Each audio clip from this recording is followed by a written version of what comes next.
The house was built in 1891 for Charles Henry. It's a gorgeous building. It became what would be a paradigm for the modern house.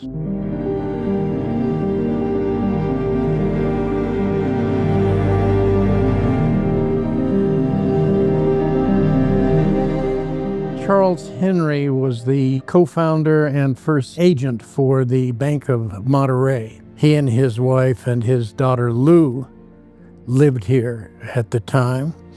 And Lou, of course, went to school at San Jose State. In 93, 94, she was a teacher and she worked for her dad at the bank before she left for Stanford University. It was there that she met Herbert Hoover. Hoover became her husband.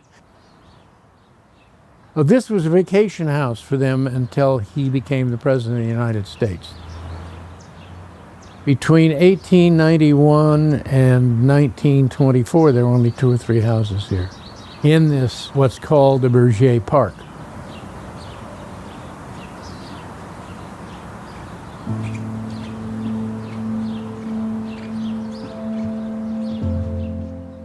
I love the redwood interior of the home. It has a timeless, classic beauty. Redwood architecture, attention to detail in the craftsmanship. Even in the dining room, there is the growth chart of Herbert Hoover's family, children, and grandchildren. In 1913, the house was given to Lou by her parents, and then it became the Hoover House. What we call it is vernacular style. There was a transition in California, moving from more vernacular buildings, simple buildings, to complex in the arts and crafts movement. The interiors are all heart redwood from the time.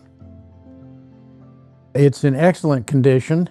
The original building envelope is here. There was some modification made in 1950.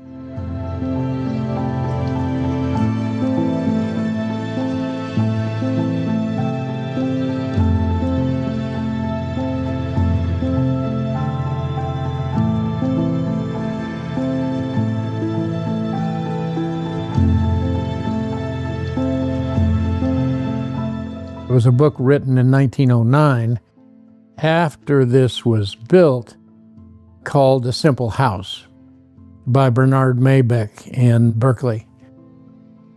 Then became the rage, if you will, and translated the English arts and crafts into more California. The idea was natural materials, lots of windows, bringing the outside inside, open spaces. So the transfer went away from the little boxes of the 19th century to a very open space. And that is clearly evident in this particular building. This home has a story wherever you look.